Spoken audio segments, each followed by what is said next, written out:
Okay, it's time for new bass day. And unlike new guitar day, this actually is a new bass. I've uh, I've had this for about a day, and okay, story behind it. All of my basses now have flat wound strings on, and actually all of them have pickup covers on. So I really started to miss having a bass that, was free of everything down here. And I also started missing having a bass with round wounds on it because my one of my jazz basses has let's see, the Ernie Ball cobalt flats on them, which are much brighter than regular flat wound strings, but they're still not round wound strings. They still don't have that real bright punch. So, um, and I love the sound of flat wound strings. It's great. It's this great mellow tone, but there are other times for other songs, other genres, other styles where you don't want that muddy, uh, really bassy tone. So I had been looking at this actually for about 2 years at least, and it's so cheap. I can't believe I didn't pick it up prior to this, but this was $109. Okay, so and uh, of all the budget guitars and budget basses I've bought over the last 5 or 6 years or whatever, uh, this one was the nicest out of the box. I mean, just ready to go. Now, nothing's ever perfect, right? So when it came, the neck had a significant bow in it. I was seeing about an eighth of an inch gap, maybe along, almost the whole fretboard until I got to the first fret.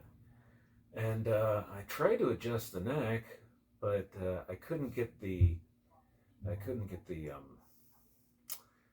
Allen key to like lock into the nut there, so it wouldn't turn. And I'm thinking, oh God, gotta send this damn thing back.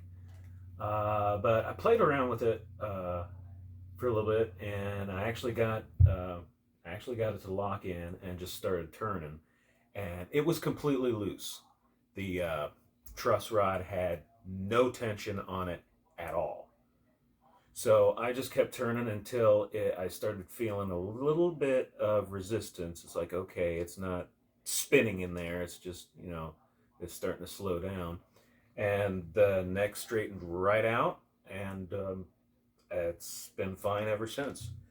So, and the only other thing, and no sharp fret ends or anything, no fret sprout. The only thing I noticed was the nut, the outside of the nut was cut really not jagged, but just kind of blunt. And if you went like this, it's like it wasn't very comfortable. I mean, you weren't gonna cut your hand open or anything, but so I just it was like 2 o'clock in the morning when I noticed it, and I just grabbed one of my girlfriend's emery boards and just kind of sanded it on each side. It's fine.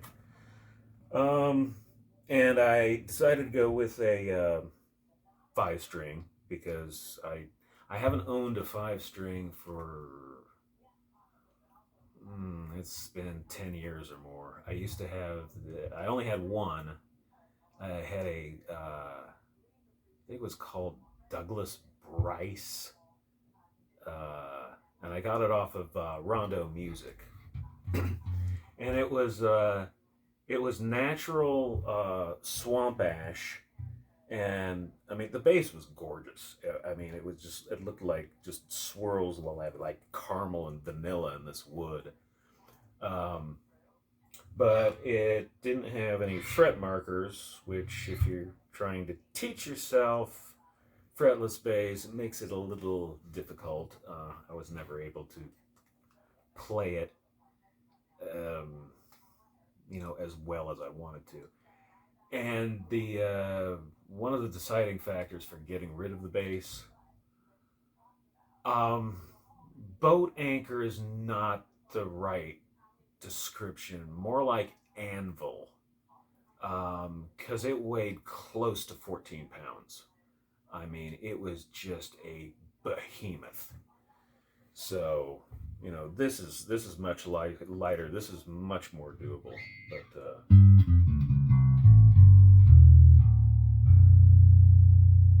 I like having that low B now.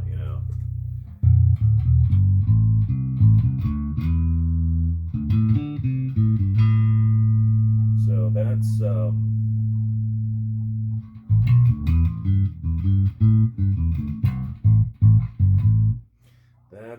both pickups with the tone all the way full.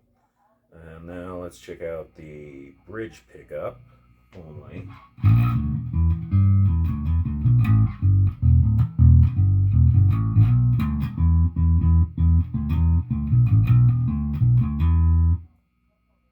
I don't know if my phone's picking up that 60 cycle hum, but I can hear it. It's not bad, but that's what you're gonna get with single coils.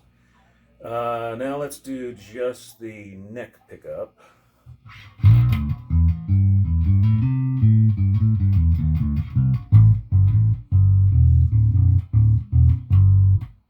Okay, and now let's do the neck pickup with the tone off.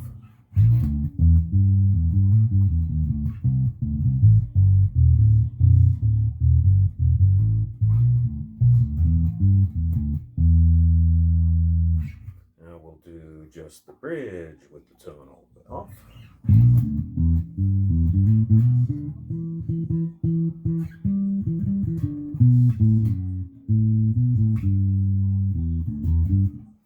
Okay, and then we're back up to both pickups with the tone rolled all the way off.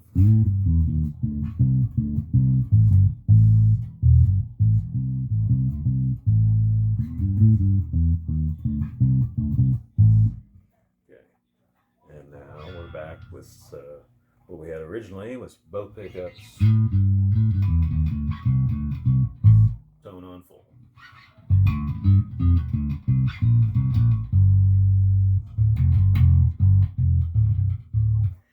So yeah, I really don't have anything bad to say about this bass. And as much as I love the Glarry what was it, GGS 101? That's what they call their semi hollow body.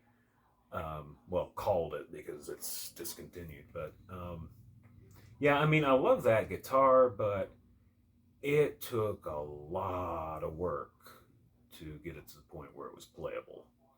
And aside from the neck issue, which was really really super easy to fix, this was playable right out of the box.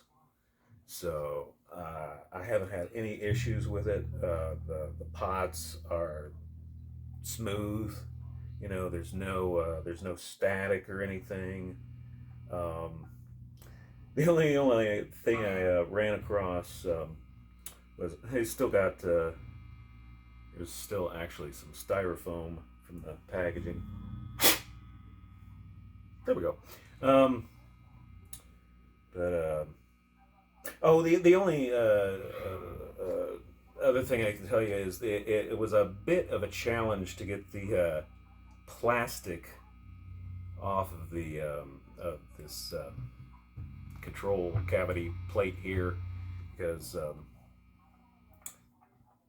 uh, the plastic was actually wrapped around the back, so I had to take the whole plate off to peel that off. But I mean, come on, that's not a big deal at all. So now the big question what everybody asks when they're reviewing Glary's is, would you recommend this to a beginner?